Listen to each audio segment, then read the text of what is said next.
Do you continue to rely on basic spreadsheet programs for creating your monthly schedules because they're simply the easiest programs to use? And for as much as you've researched scheduling software, you've never found one that does quite what you need?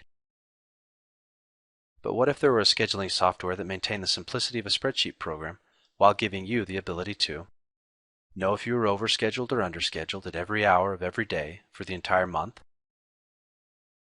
project the current schedule forward to produce future schedules,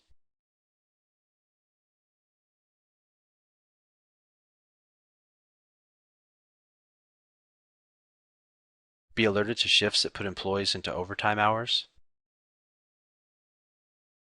and output monthly schedules, daily schedules, and other reports for viewing and printing? And what if I told you that these features would play a key role in your organization's ability to manage staff more effectively and save money in payroll costs, and that all of these features were instantly available with the click of a button? Would you be interested? OneClickSchedule was developed for a nursing home facility caring for individuals with Alzheimer's disease and other forms of dementia. The facility had more than 90 employees caring for 54 residents, 24-hour nursing, and staff-to-resident ratios of 1:4 during the day and 1:10 at night. Use of this software with its simple layout and one-click features resulted in payroll savings of approximately $80,000 a year, or almost 3 nursing assistant full-time equivalents, all the while maintaining the same staffing ratios and same standard of care. To see how this was done, let's take a look at the software.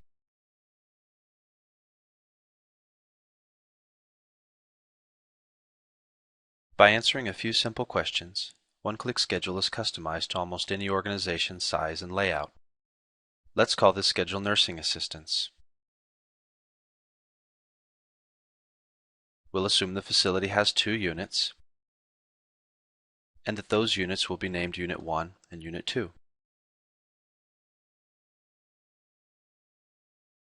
By saying true, we are giving each unit its own schedule.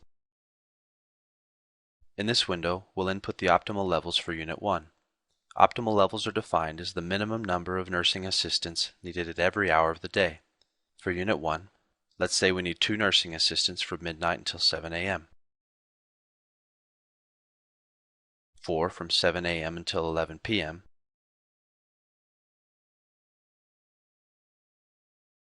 and starting at 11 p.m. back to 2.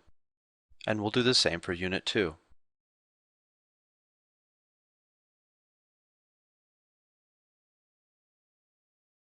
Overtime hours are calculated based on the beginning date of a pay cycle and at either 40+ hours or 80+ hours. We'll say a pay cycle begins on Sunday, July 25th, and that overtime begins at 40+ hours. In this window, we'll input the shift abbreviations for the schedule. You'll be able to use this feature at any time later on and add any type of shift imaginable. But for now, let's start with a 7 to 3, 3 to 11, and 11 to 7, and a request off. For the shift abbreviation, we'll use a 7 for our 7 to 3 shift. The shift detail is how we represent the shift to staff. It's a shorthand explanation of the shift. Let's say 7A to 3P. The beginning time for the shift is 7 a.m. The ending time is 3 p.m. And we add the shift. Now we'll do the same for the 3 to 11 and 11 to 7 shifts and the request off.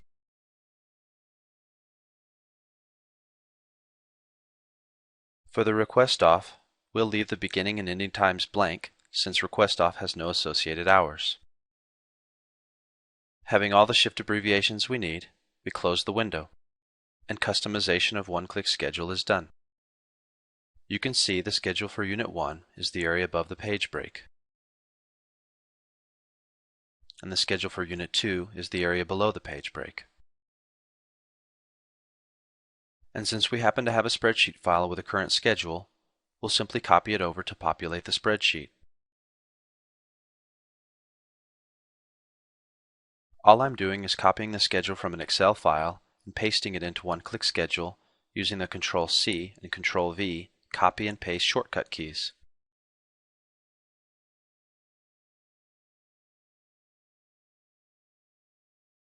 Done. I click the original formatting button, and the format is corrected.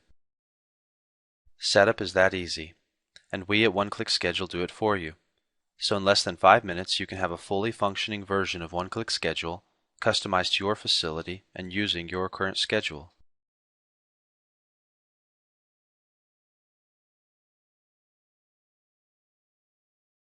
The optimal and overtime features are powerful tools that help you manage staffing resources more effectively and save money in payroll costs. We'll begin with the optimal feature. By clicking the Calculate View Optimal button, we see the options, Unit 1, Unit 2, and Combined. Let's take a look at the Combined view. This window provides an instant snapshot of the overall coverage for the entire facility for every hour of every day of the month. Down the left-hand side, we see the days of the month, August 1st through the 31st. The labels across the top represent the hours of the day, beginning at 12 a.m. and going through 11 p.m. Across the bottom, we see the values for each hour of the day, and since we're looking at the combined view, each value represents the sum of the optimal values from Unit 1 and Unit 2 that were input during setup. The section in the middle shows us if we are overscheduled, underscheduled, or operating at optimal levels for each day relative to the sums below. For example, on Monday the 9th and Monday the 23rd, the positive ones from 7 a.m. to 3 p.m. indicate we are up 1 in the facility and therefore have 9 employees total when 8 are considered optimal. For Tuesday the 31st, the negative ones from 3 p.m. to 11 p.m. indicate we are down 1 in the facility and therefore have 7 employees total when 8 are considered optimal. The white area you see means that we are staffed at our optimal levels for those hours. If we want to see in which unit the hole in our coverage exists, we can take a look at the individual unit's optimal window.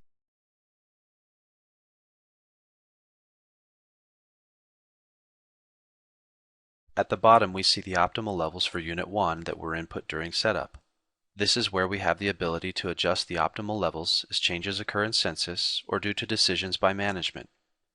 As we saw in the combined window, we are up 1 employee on Monday the 9th and Monday the 23rd. If the scheduling practice is to have extra staff on hand in case of call-ins, for example, then we may choose to leave the schedule for Unit 1 as is.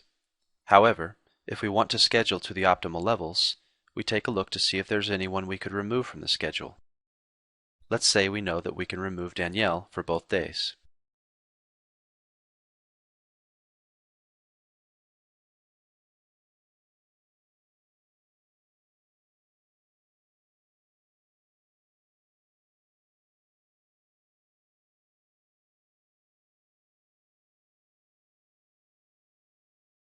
Once the shifts are deleted, we click Update, and we're back to the optimal levels. But we saw that we were down an employee in the combined view. We must be down in Unit 2. Let's take a look.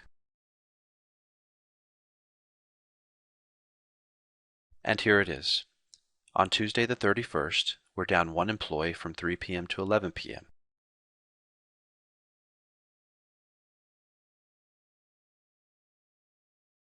Let's say we know Robin would like to pick up more shifts, so we schedule her on that day and click Update.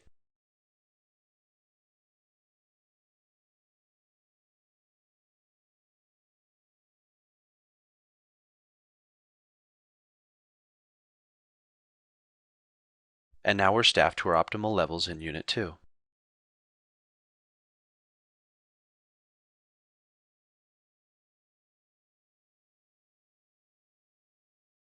Simply click the Calculate View Overtime Shifts button to see if anyone is scheduled for overtime hours. The shaded columns indicate the end of the pay cycles or overtime calculation periods. The shaded cells indicate shifts where overtime hours are being accumulated. For example, Melinda's shift on the 13th has put her into overtime hours. This makes sense considering the period begins on Sunday the 8th and ends on Saturday the 14th. Melinda will have worked 6 8-hour shifts during that period, and her last shift puts her above 40 hours. It also appears Gabe is scheduled for overtime.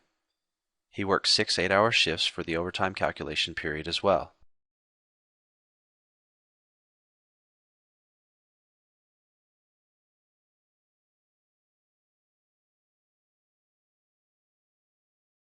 The output features include one-click printing and exporting of data and reports. We'll take a look at the print previews of the output features and provide a few potential uses.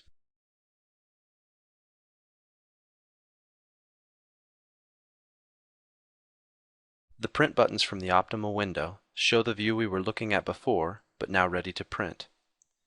In preparing next month's schedule, this report can be posted to show staff what shifts might be available if they are interested in picking up additional shifts. It can also be shown to management in helping to decide if and how many new hires may be needed.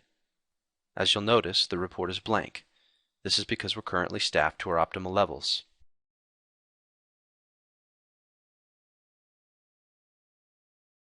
The Print Overtime Hours button shows us a numerical representation of the overtime feature. It shows the total number of hours scheduled for all employees, as well as overtime hours and regular hours. This information is helpful to management for planning purposes. Analysis such as daily, weekly, and monthly averages can easily be done in the exported file, which will be discussed momentarily.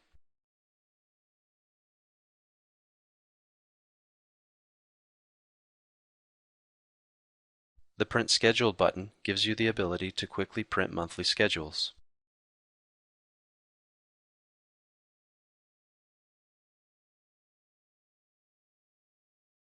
Most facilities are required to post daily schedules. The Print Daily List button does it for you automatically.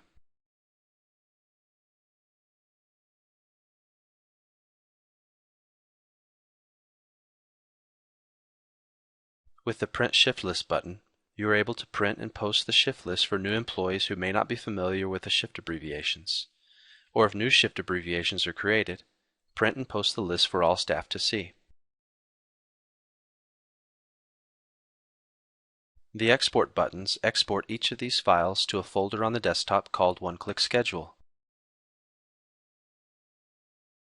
As you can see, these subfolders all relate to the different output features. Let's take a look at the Overtime folder.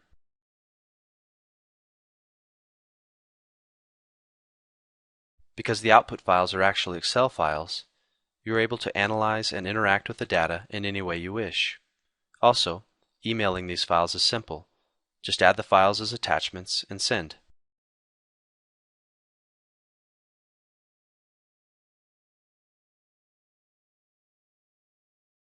Finally, creating next month's schedule is as simple as advancing to the next month. To have the new schedule filled in using the current shift patterns, select Copy, and you see that the schedule changes from August to September. All that's left to do is fill in employee requests, make sure you're scheduled to the optimal levels, and check to see if the number of overtime hours scheduled are acceptable.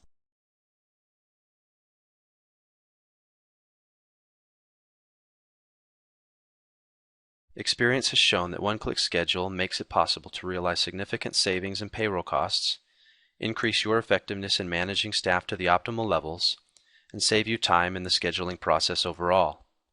Try OneClickSchedule free for 60 days and see for yourself.